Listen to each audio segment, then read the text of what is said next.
GPS tracking installers, good evening. Thomas Keenan, once again. It is, I think, Tuesday. This is day 3 of our 7 days and 7 skills to improve if you want to succeed in business video series.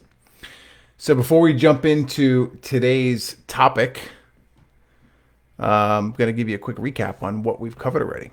So day number 1, let me get my notes out here. All right, fantastic. Eddie Sixto, what's up, man? Day number 1, we covered sales and marketing and why it's imperative that you stop running away from sales in your business, and also the fact that you should have a CRM system in place in order to keep track of your leads and where they are within your sales pipeline.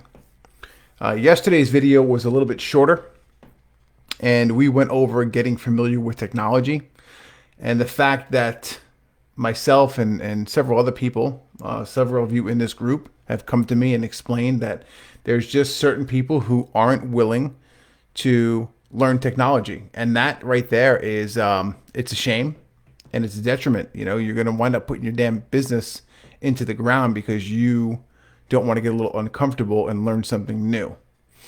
Same point in time, we're dealing on a business to business level with these large companies. And I hate to break it to you, but those folks, they're using the technology. They understand it. They grasp it. When they send out a meeting link or an appointment reminder to you, figure it out, learn how to use it. If you don't, it makes you look bad, especially with all the ease and the tools that they're throwing at us today, and the stuff that's available as a small business owner wasn't available to us just a short few years ago. It was only available to the big businesses.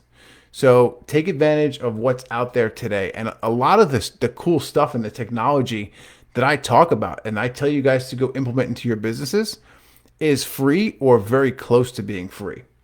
For instance, if you don't have, and we're going to talk about this during today's call, and today's topic, by the way, is improving your time management skills. One of the best tools or softwares that I started using about 2 years ago was a tool called Calendly. It allows me to send somebody a link to my calendar. And so if someone hits me up and says, hey, I need a couple minutes to talk to you, I'm very protective of my time. And we're going to dive into that in a minute here, and I'll explain why in a moment. But since I'm protective of my time, I typically will not answer a phone call from someone who's coming in unless it's on my schedule. If I have an open spot in my schedule and my phone rings, it's a different story. But I use a tool such as Calendly to send out my calendar link to people who want to speak with me. Maybe it could be a sales call. It could be someone who just wants to get on and talk to shit. It could be someone who, anything. I send that calendar link. It also keeps the tire kickers and the time wasters away from me. That's very, very intentional. All right, so let's jump in heavy here to tonight's call. Again, this is video 3, day number 3, and we're improving your time management skills. Number 1 question I have people who I coach at Break Free Academy ask themselves is this. You need to figure out if you are in a reactive or a proactive state. And most business owners tend to react to everything. And that's when your business runs you. And for the record, you should be running your business. A lot of you are not going to like the sentence here that I'm about to say, but it needs to be said. If your business is running you, you don't own a business, you own a job. That's a tough pill to swallow. And I might get some pushback and some hate for it. And you know what? I'm fine with that because I know it's the truth. I've been through it personally. You can't change my mind on that. So if you want to switch from a reactive to a proactive state, what you need to do is you need to protect your time.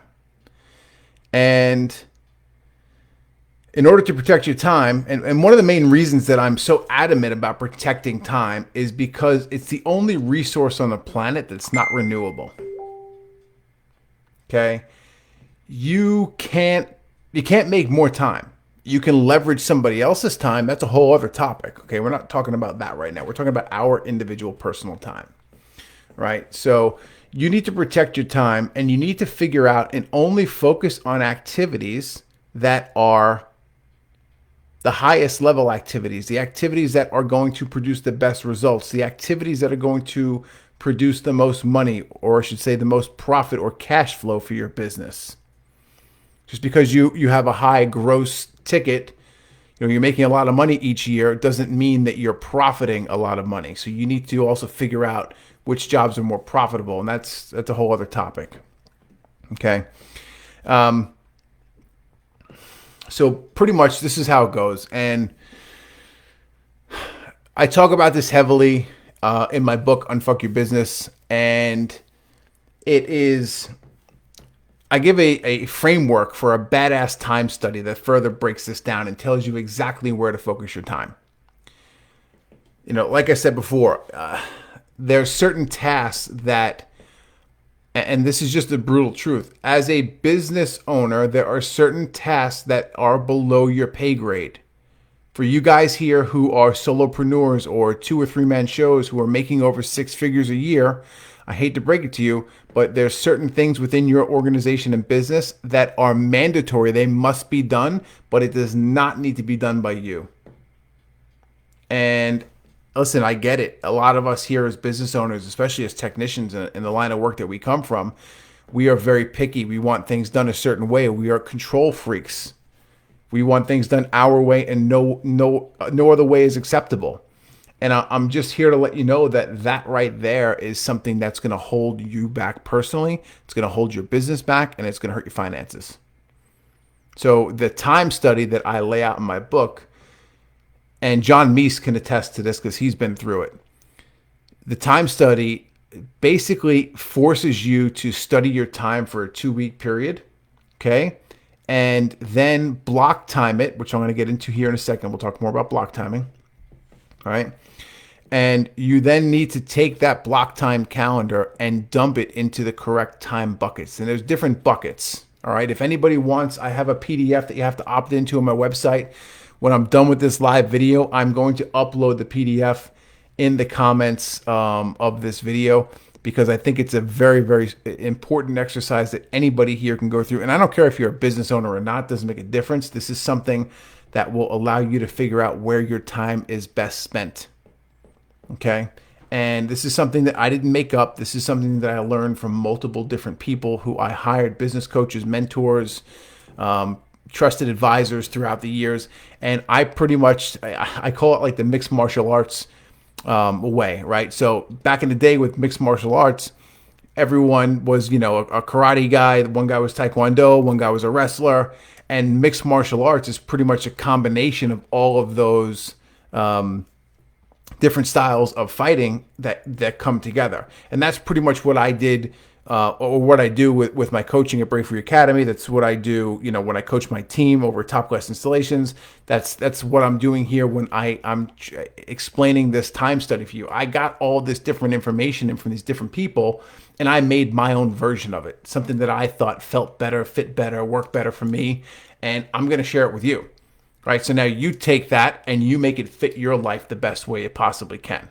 Hope that makes sense. Hope that makes sense to you guys. I spent a lot of time putting the documentations together, so I'm going to send that over to you. So what's going to happen here is you go through this time study, and it's going to show you what you need to focus on, what tasks you need to focus on that are going to bring in the most money for your organization. So it's going to answer questions like, what's my biggest bang for my buck? What's my fastest path to cash? What the activity that I'm doing now, if I'm sending a customer an email, well, does it really have to be me, or can somebody else do it? Or going back to day number 1, can my CRM automate that email out to the customer? And that way it's not wasting anybody's time. I go in there one time, program it, and set it and forget it, and it's over and done with. So just some different ways for you to be thinking about it. I want to touch back here on time blocking your calendar, and it's a form of protecting your calendar. And as I said before, we want to protect our calendars because it's the one and only resource on a planet that's not renewable. So, in my opinion, if you want to protect your time, you need to pretty much put up a shield around it. And step number one to that is you need to start living and dying by the calendar. When you start living and dying by the calendar, you are living a block timed lifestyle. So, for instance, if anybody climbed into my calendar, and I don't care what you use. I don't care if you use an iCalendar, if you're an Apple guy. I don't care if you're using Google Calendar. Those are the two that I recommend, by the way, because they integrate with everything else, such as Calendly, which we talked about earlier. But you got to start living a block timed life there. And it's very difficult, especially for us in a service-based business, especially for us guys who are still on the road doing the installs. I'm telling you, it's almost impossible to live the block time life. But if you could block off, let's say, a 8 to 10 hour window per day that you're on the road doing installs, that's one big block. And then you have smaller blocks for stuff such as marketing, such as sales follow-up, such as you working on the business. When I say working on the business, I'm talking about implementing technology, signing up and setting up a CRM system or a system like Service Fusion that we use over at my company for scheduling purposes and billing, for setting up something like my paperless profits course, where you're going to go out there and build the forms that capture the data on the job site. So your data entry is not on a damn paper sheet anymore. You're going to block time things out, such as training your team. You're going to block time things out in your personal life as well. And that's super important to me. That's something that allowed me to realize how much time I wasn't spending with my family, with my wife, my kids, my mom. And we all tell ourselves, and I think the number one reason that all of us get into business is we say, hey, you know what? I'm doing it for the freedom. I'm doing it so I can have more time and more money. I can have more time to spend with my kids and my wife. We're going to go out more. We're going to go on these crazy, lavish vacations. And then we all get sucked into the fucking vacuum of business, and it runs our lives. So if we don't intentionally put time on the calendar for ourselves personally, not just business, what are we doing? Like, we're shooting ourselves in the foot, and we're taking stuff away from our family, the ones we love. Okay. Another thing that I personally put on my calendar block timed is fitness. I'm not the most fit dude. I'm not Cole Anderson. That dude's fucking ripped. Okay. You guys check him out in the group. He's a stud, man. He's a badass installer, and he takes care of himself too. Right. Living on the road, and I've had fitness experts in here. I've had Mark Zalmanoff on the GPS Tracking Installers podcast giving deep background information on this. We are in an industry where we go out on the road and we're kind of just, it's just easier to stop over at Burger King or at Starbucks or, whatever you got around you guys and just grab something real quick, shove it down your throat, and get back to the job site. Shit. I'd say probably 95% of the people who are watching right now and who are in this Facebook group, okay, are the same guys just like me and my crew. We don't stop for lunch. We just work. Okay, and I don't tell my guys to do that. That's what they do. They rather just get the work done, sneak over to their car for 5 or 10 minutes, throw down, whatever food they have with them, which could be something that they grabbed from 7-Eleven earlier that day or Wawa, depending on what state they're in. So that's something that we need to focus time on. Put some time into yourself every day. If you got to get up an hour earlier to get it in, so be it. But by you doing that, you're going to be here on this planet for a couple more years. You're going to have a couple more hours and weeks and days and months to spend time with your family and your loved ones. That to me is important. So that wraps up video number 3, improving your time management skills. I appreciate you guys coming in here and watching this live video. I'm pretty excited to get these going. As I mentioned earlier in the very first video, if you guys didn't catch that one, this is part of the 7-day series that we're doing. And I'm also taking this content and repurposing it almost immediately. So you guys will notice that once these lives are done, they're being uploaded as units into the GPS Tracking Installers Facebook group. And this is pretty much like a mini course that's going to be living inside of the Facebook group for eternity. So other new members that come in here, if they have questions, feel free to tag them up in that post and say, hey man, Tom's got some great information on this. This is also getting uploaded to my Vimeo and YouTube channels. These videos are also being exported and transcribed, and I'm going to turn them into written blog posts on my website, thomaskeenan.com. And the reason that I'm telling you guys this is not to impress you, but it's to impress upon you the importance of marketing. Okay, so you should be thinking, how can I do this for my installation business? I know a lot of you guys in here are also resellers for products. How can you do this for your reselling? Get in front of your people. People only buy from you when they know, like, and trust you. All right, have a great night. Thanks for tuning in.